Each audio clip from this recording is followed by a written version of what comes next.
Welcome to the Nausea River podcast. I'm Theo Morgan, and remember Somergloom?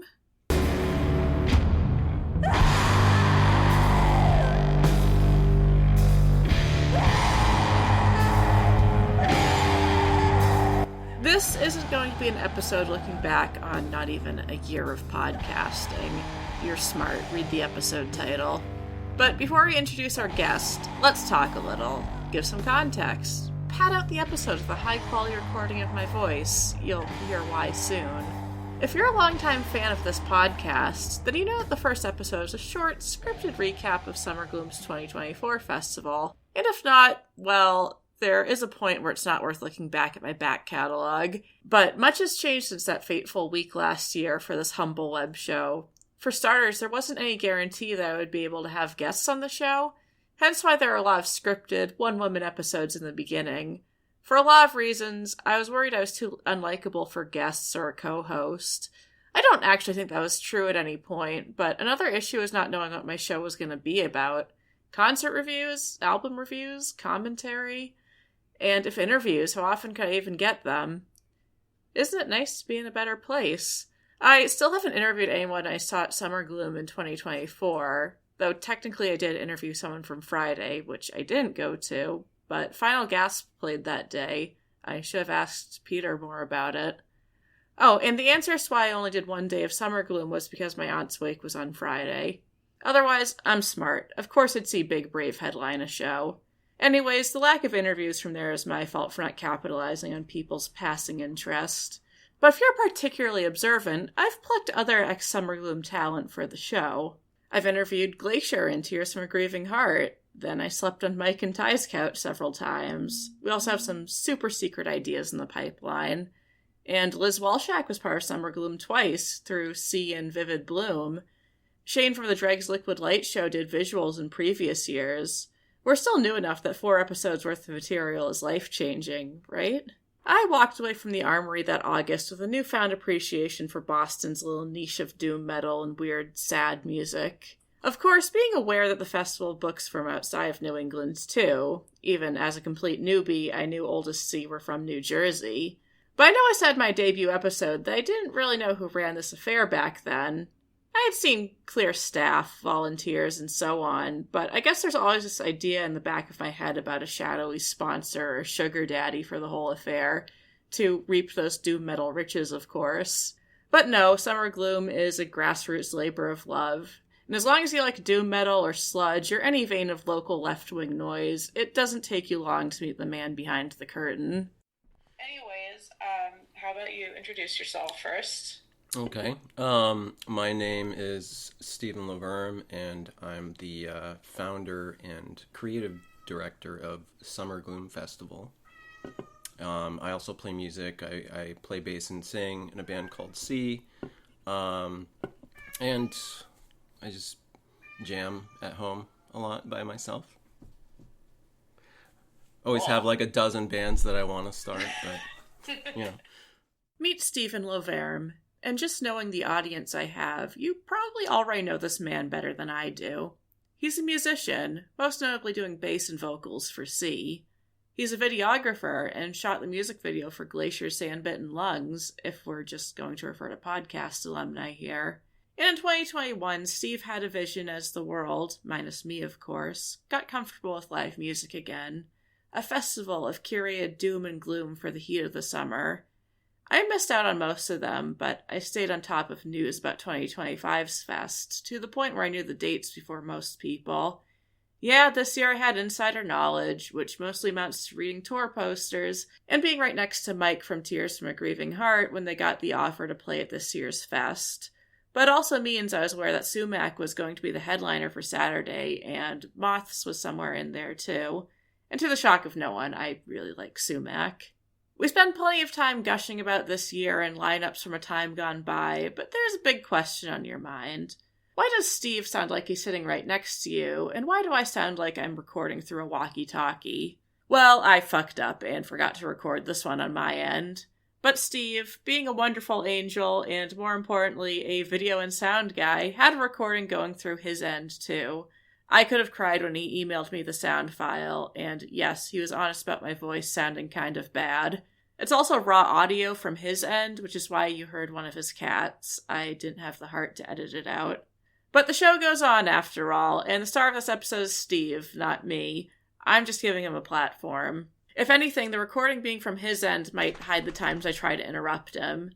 So to thank Steve for his foresight, why not check out A Day of Somergloom? It's at the Crystal Ballroom this year, so just 10 steps away from the Davis Square stop on the T. Friday and Saturday passes are $35 each, and I think both days have a lot to offer. Friday has the absolutely wild contrasts of Body Void and Tears from a Grieving Heart delivering crushing, sludgy dirges, and the Keening and Voodoo Sister with their dark folk music. I don't know, it gets me really excited, and not just because I worship the ground Rebecca Vernon walks on. And if I can't sell you on it, Steve can, so listen and enjoy the episode. Alright, so I always start off with the origins of whatever's being done, so I want to know how Somergloom started, because I wasn't there for the start of it. Yeah, so Somergloom started in 2021, kind of right as people were starting to play shows again after, things closed down for an entire year. And I had, before the pandemic, I had been doing video work with JJ Gonson from Once Somerville, just filming a lot of shows there. And C did our record release show there, which was really awesome. And so then after, during the pandemic, I got a message from JJ about wanting to do virtual shows. And so we started working on that. We started doing stuff over Zoom, which I think a lot of people were doing live virtual shows on Zoom, and it wasn't really the best platform, but at the time, but I think they've rolled out a lot of features that make it better. You can use your original audio and stuff like that. So we kind of started doing that and started filming bands in the ballroom, and then she started this concert series in the parking lot over at Boynton Yards, which is over by the Taza Chocolate Factory. And it kind of just started out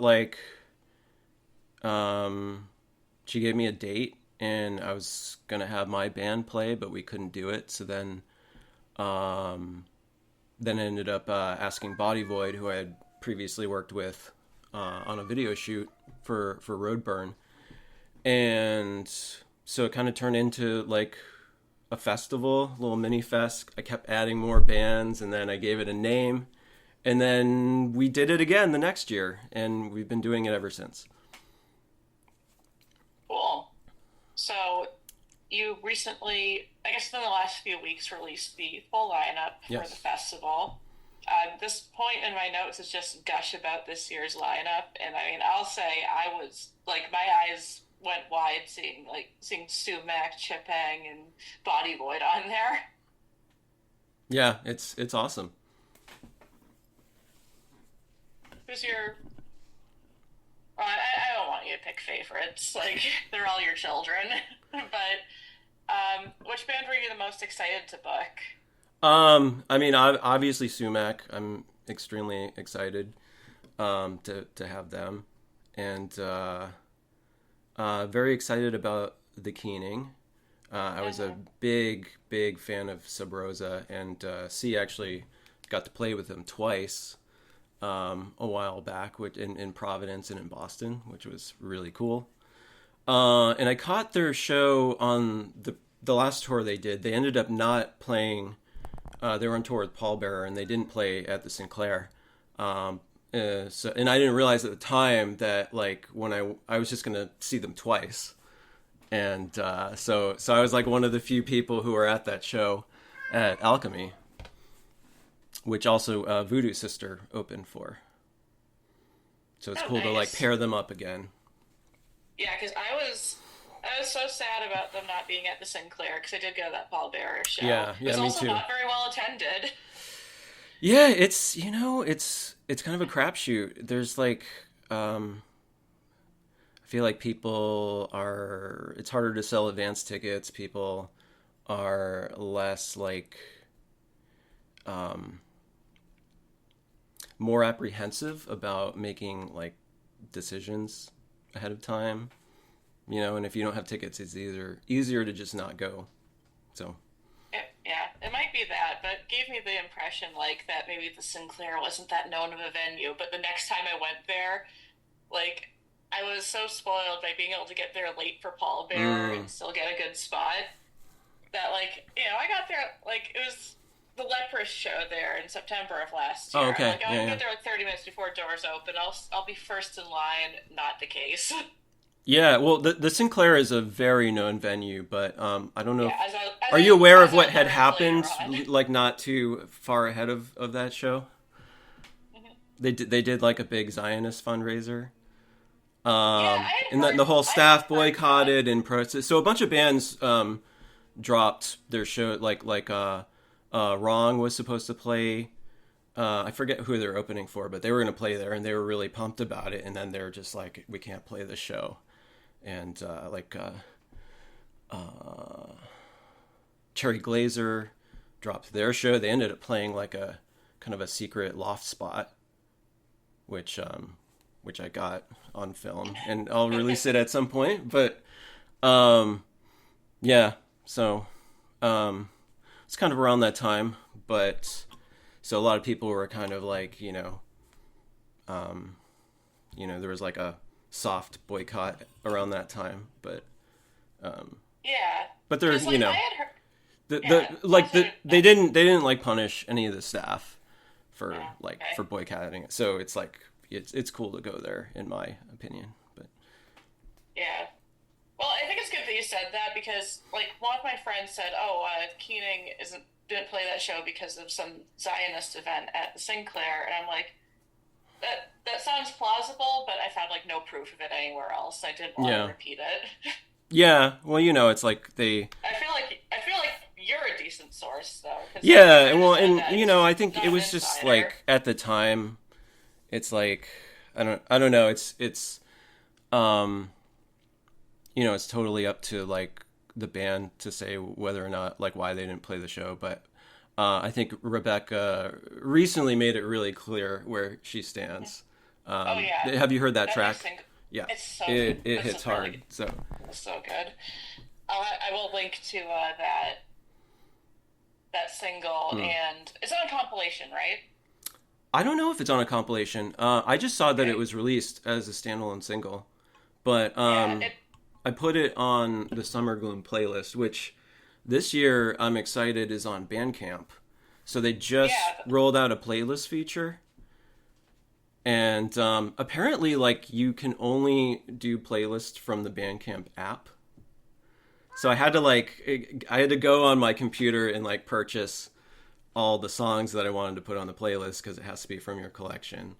And then I had to go into the app and go into my collection and then, like, click on each song and do add to playlist. So it's still in beta, but I think it's cool. And fuck Spotify. Yeah, I had a point later on, like, because I had I was writing out the questions for this. I had just seen your posts about the new playlist on Bandcamp. And I thought, this is a great time to talk about concerns about music streaming and the new playlist strategy.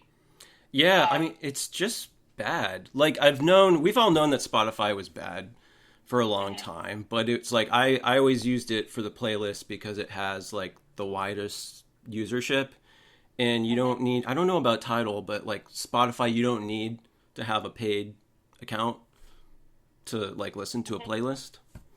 So that was it was just like an accessibility thing, but I think, I'm ready to be done with it. So. Yeah, I wish I was ready to be done with Spotify. So the thing is, like, I pay for Spotify on a couples plan, not for like romantic partners, for my dad and I. Yeah, family plan. And like, I don't know how, like, I don't know if my dad would want to move, and it's just like, do I want to teach an old dog new tricks? Yeah, right. Now, no judgment.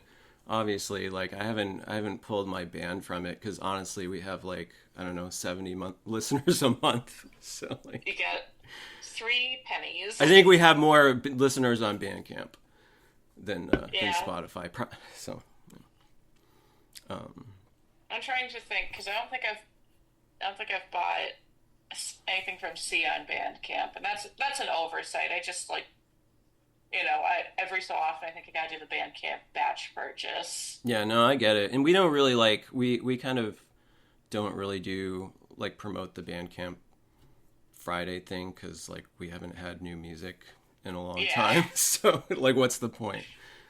Yeah, that's why you're not coming on for a C episode. Yeah, I'd rather like I'd rather like promote other bands that have new music or new merch, so. But we're working on it. We've got a new record that's almost finished. So. Oh, okay. Yeah, long time in the making. Here first. Yeah. Not even Liz would tell me that. She doesn't want to make promises that she doesn't have any control over. Yeah, so I've always wondered, like, how are bands selected for this festival? Because it is sort of genre focused, but not really. It's sort of vibe focused. But, like, for me, I'm just an end user. It's all mystery. Yeah. So I want to know how it's done. It's very much vibe focused, which I've kind of talked about in every interview I've done, like about like what is heavy music to me, or like, but yeah, mostly it's just like, it's mostly just handpicked. I've been getting like a lot of, there's no submission process, but I've been getting a lot of submissions lately, especially this time around. So like, I don't know, occasionally like friends have messaged me about it, that they're interested in playing. And then it's kind of just like, you have a few bands confirmed, and then that sort of dictates where the rest of it goes. Yeah, so like, I guess for example, how early in the process did Sumac confirm like that they were playing? And like, they're a pretty natural headline choice, especially they're on tour. That came a little bit later, and I wish I had thought of them sooner because, like Aaron Turner plays in a few different bands, so I was trying to get one of those bands, and then they weren't available, but Sumac was, and I was like, sweet, let's make that happen.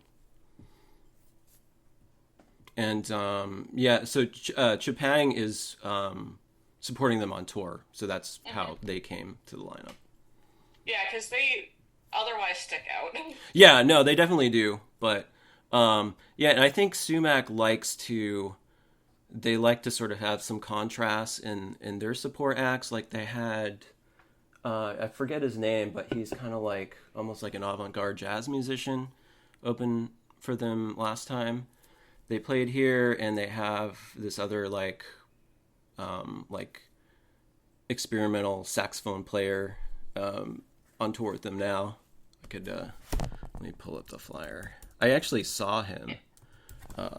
I think at Crystal Ballroom. I'm not familiar with the saxophone what's his name? player, but I did see the poster because I'm like, oh, Sumac tour, let's go. And then it was before you announced the lineup, and I saw the little like August 9th, Somerville, Crystal Ballroom. Yeah, it would be cool to have that whole lineup, but we just like we ran out of space. So, okay. Yeah. There's always bands that you want to include that you can't, or you have to make hard choices. So it was nice last year having 2 stages. Yeah. And it would be great to do like Rockwell and Crystal like Nysa Fest does, but it's just like we're already sort of like punching above our weight. So yeah, and you have to walk between the locations. You do, but it's not too bad. I know it's not too bad, but the thing about like the Armory is that the cafe is just down the hall. It really was perfect. Yeah, it was really cool. Yeah, I love that setup. It is a little. I will say I do kind of miss that it's not here this year, Yeah. especially because like the cafe is like it's such a small and intimate place. Like Yeah. I've been to the Rockwell, and it is small, but it's not cafe small. Right. Yeah, and just that like having the stage and the turret is really Hmm. cool. Like I love that little stage in the cafe. Yeah, and I know it seems like have you ever like done the same venue for Somergloom twice? Because I did at least do some research and look through all of Noise Floor's Yeah, well photo sets. we did the parking lot venue the first 2 years. Okay, I didn't know if it was a different parking lot or not. Yeah, no, it's the same one. And then the kind of the third year, like it wasn't viable to do like as many shows as we had done the first year. And Hmm. so we were trying to like, and they were going to pay for everything, Boynton Yards, but we just like it ended up like not working out to do it for the third year. So that's how we ended up with like the Rockwell and Garage B, which was cool while it lasted as a music venue. Hmm. Um, that was Cody Rico's thing. Hmm. Um, so and then and then Bone Up Brewing, which like I had made friends with them, and they were like a very sort of like metal focused brewery, and like did a lot to support the music scene. Like they would even just have nights where like they would just have bands come and hang out and like hawk their merch, like not even a show, just like come like be at this event, and people can buy merch from you. So and we actually did a beer collab that year, which was awesome. I had never done that before. Would you ever do it again? I would do it again. Um, Sadly, Bone Up Brewing is no more. They had, just like economics and uh, landlords kind of forced them out. But and they're those folks are down in Philly now, and Matt Darcy's over at Widowmaker. I think Widowmaker is like sort of the new brewery that I would collaborate with for Yeah, future I'm stuff. actually Yeah. almost shocked that you haven't done it yet. Yeah. We'll make something happen. Yeah, so I mean, this is gonna release right after a big episode about sobriety, but like Okay. as a former craft beer Yeah. connoisseur, I have to ask, what was the Summer Gloom beer like? Yeah. So like I kind of like turned into a big IPA head at one point, because it's like once you get used to just like those hops punching you in the face, Hmm. it's just like with spicy food. Like I can't eat like food that isn't like overly spicy anymore. It doesn't taste good. Yeah, no, Um, I have the same issue. I yeah. was also a big IPA head. Like no one else who, no one else I've talked to about drinking or not drinking has ever said like, oh yeah, I really liked IPAs at one point. They're always like, oh, those are disgusting. I'm so glad they're not being forced down my throat anymore. It's just like, no, I really miss them, and like it's the one thing like I truly can't get back and feel right about, because like those athletic brewing IPAs, pretty true to the form. It just freak me out now. Yeah, but anyway, so the beer wasn't an IPA because I wanted to have like something more light and summery that more people could enjoy. No, I thought you'd be like, we're doing a stout. This is Yeah, some no, we dark didn't do a shit. stout. Actually, we sort of the base was, it was kind of like a saison, and they had a couple that they already had on tap. So I came over and did like a little taste test of a few of their saisons, and we sort of like picked one that would be the base of the recipe, and then I was like, oh, let's put some like, I forget, like citrusy or like, I don't know, fruity. We kind Yeah, of well, like came up with like an idea of where we wanted to go with it. I almost thought maybe something floral, like Yeah, I think it I was a don't know little if a rose floral. petal Rose saison petal. is feasible, like without, because it's a really delicate. Yeah, I don't Anything know. flowers is really delicate, Maybe like but a rose petal if you want to sour talk or about, something. yeah, if you want to talk about bloom and at least like include an edible flower, I don't want to like poison anyone. Yeah, yeah. Yeah, But yeah, that was but that was fun, and it was cool. We had some bands. That was also kind of a mixed bill. We had Tears from Grieving Heart, mhm. and then we had like Vivid Bloom and Still Life Sounds. So like some shoegaze, some funeral doom, and then we had Cradle of Judah, who were really awesome. They're actually playing at O'Brien's soon with 40 Watt Sun. Oh, Which okay. if it's not What day already is that? sold out, like let me go on O'Brien's website. I got my laptop right here. Okay. Yeah, let's see. You can just edit this bit out while I'm looking at the calendar. Yeah, I mean the cool thing about Zoom is that like filters out keyboard clicks Yeah. pretty well. Like I can't Okay. hear you. I can't hear you searching. This is like as opposed to when I used to stream on Twitch, I didn't have any noise filtering, so my mechanical keyboard was just Oh yeah. Shows. Let's see.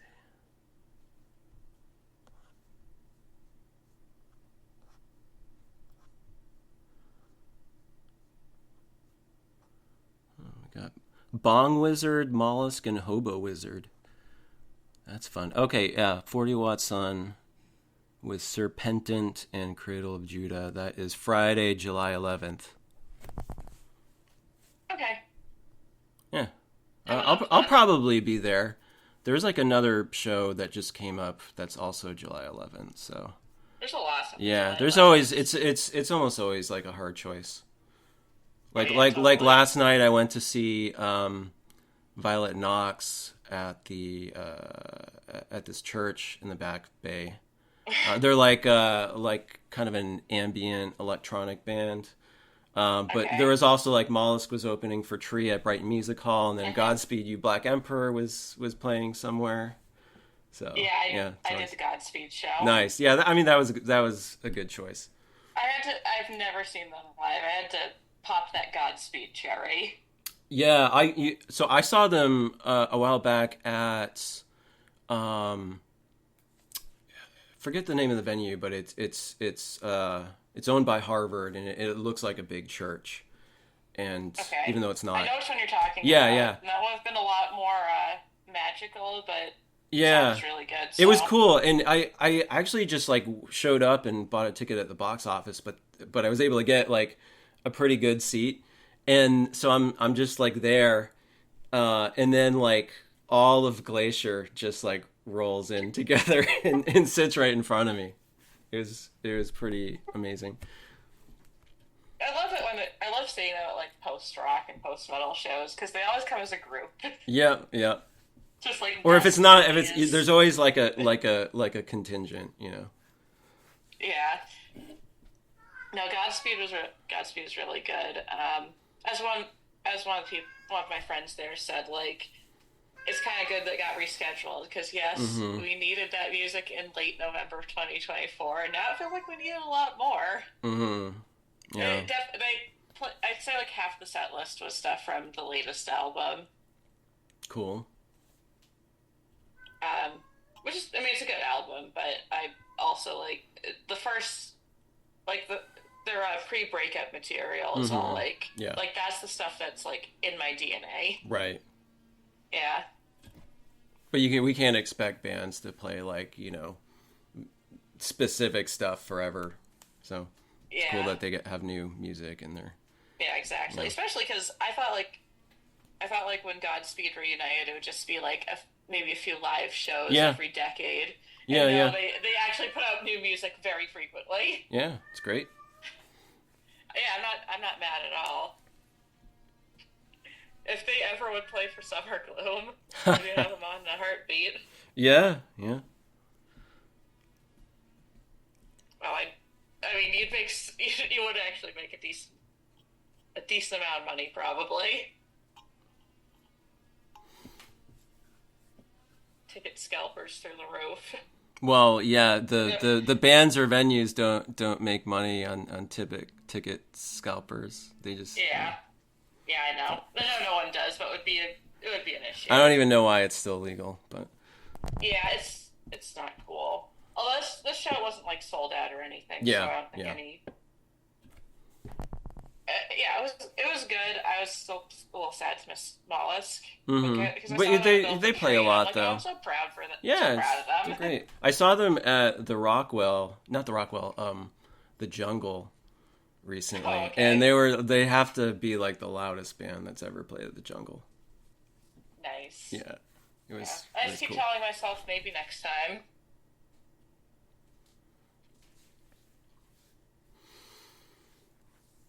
So like I know that Somergloom can get bands from outside of New England, Hmm. but it also celebrates a lot of local talent. And I want to know what you think are like the best spots about not just Boston metal, but like you know stuff that's in that niche of like doom metal, post rock, like generally like sad music that you'd book.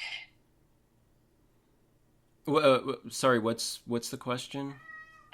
Like what you like the most about Boston music. Oh, about it's like Boston's been my home for like over Hmm. 15 years, like 17 years or something, and um like if I wasn't part of this music scene, like I don't know who I'd be friends with, you know. So it really is like very personal um for me, and it's like it's my community, and it's always cool to like you're always meeting new people because you know as time goes by, more people start bands and start so it's like I used to be like a young fresh face, and now I'm like kind of old, and I've like watched like some really talented bands like sort of start out and then like start to gain some momentum, and like with Elizabeth Color Wheel, who now we have a monolithic dome. Three-fourths of that Hmm. group, they're playing on Saturday with Sumac, and but yeah, as far as like the like gloomy, sad music, it's always just spoken to me in a way that's really profound, and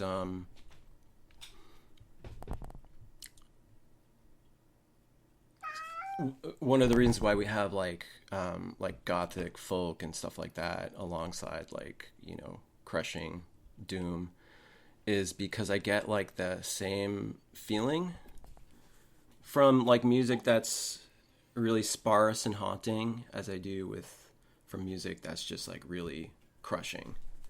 So, and I like the first band that I ever really like became obsessed with was Black Sabbath, and Hmm. they always did that on their records. They would have like a little classical guitar piece, and then like and then Into the Void or Children in the Grave or something like that. Yeah, honestly, like some of my favorite Sabbath songs. It's like Solitude Yeah, and Solitude's Planet a Caravan. great song.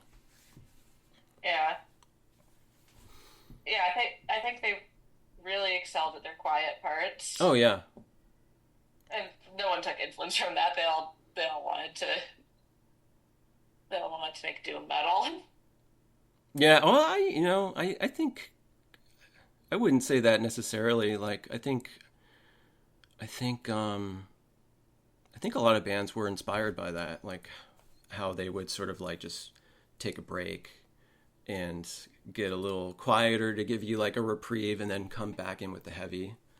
Like I actually heard the Pantera cover of Planet Caravan before I heard the Black Sabbath original. You have a point because I before I heard. Oh, sorry, my just something with my mic. I need to tighten the screw Yeah. on it. Before I heard the original Solitude, I heard Ulver's cover, Oh yeah, yeah. And I which is think a like which is a really good I cover. think like May did Cathedral cover Solitude? I forget. They might it was either, I think it was Cathedral. Yeah. Um. Because I know, like, I've listened to, it was either Cathedral or Candlemas or some ripoff of them covering covering Solitude in, like, YouTube 240p glory Oh yeah. back in the day. Sorry, I just have to take some. Yeah. All good.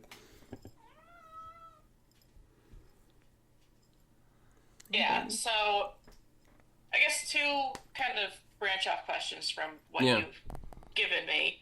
I don't know where you grew up, and you don't have to be too specific, but like, was there much of a music scene there? Would you have like, how different would you have been if you stayed in your hometown? So I sort of grew up like childhood was Southern Maine, and then moved to Southern New Hampshire in middle school. Um, and then like around kind of high school, I like fell in with a group of friends that were like they were into like punk and hardcore and indie rock, and that was like kind of like as like emo was really coming up. So there was this whole like kind of underage like DIY music scene where it was at like VFWs and all around like Massachusetts and New Hampshire, and you'd have like on the same bill you would have like an indie rock band and like an insane metalcore band, and then like a garage rock band and an emo band. You would have like all that on the same bill, and it was like really wonderful. And that was like when I like really got into going to shows and then starting my own band, and that was kind of what set me on the path of kind of like being a musician as like a lifestyle, and just like going to shows all the time. And I haven't stopped. So yeah, New England was a great place to grow up for that. Yeah. Yeah, because, like, if someone was to ask me, like, I see you in Boston all the time, but I know you grew up, like, more west, like, oh, is Central Mass, like, for music? And I'd be like, I never paid attention to it before this. And the other one, it's just about Elizabeth Color Wheel, because I know that their last show was Somergloom 2023. And kicking myself, punching drywall, that, like, I thought about going, but it's just like, I don't know, hard to take time off in August. Yeah. Which I did not tell myself that this year. Well, none of us knew that was going to be their last show, so yeah, no, I had no idea. But we did get it on video and multi-track audio, so maybe at some point that'll surface.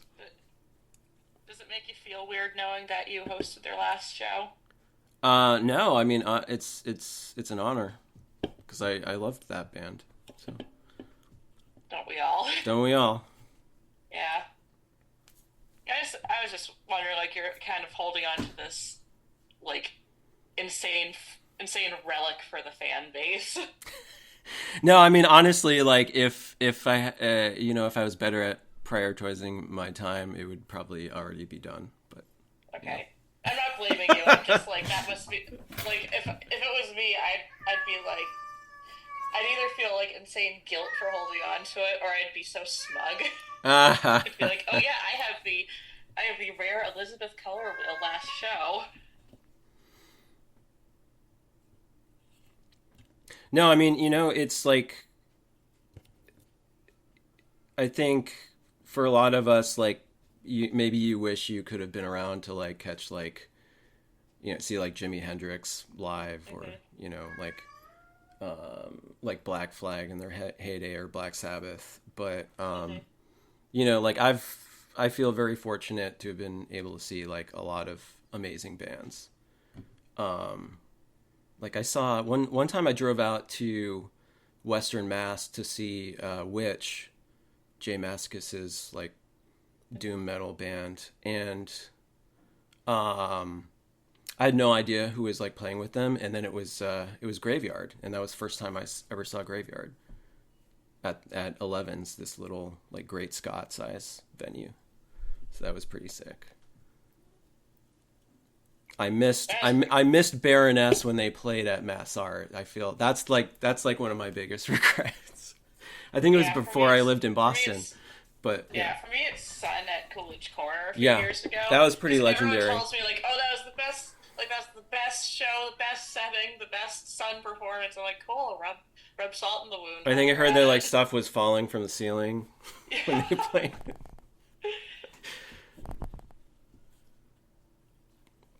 But yeah, you know, there's always like, that's the thing about being like just active in trying to catch new bands, is you never know like what you're gonna see or like who's gonna blow up, you know. So yeah, I try to have that mindset too, and also it's just to meet people and for my own enjoyment. Totally. Like I said, I wouldn't have any friends if like I wasn't in this music scene, you know. So if I wasn't in a band. We're not so different after all.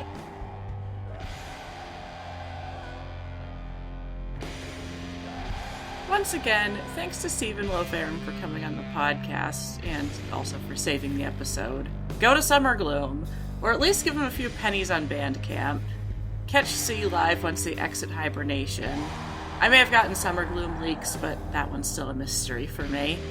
Anyways, I'm Theo Morgan, and have a good night tonight, or at the next festival on your schedule. I bet it'll be a good one.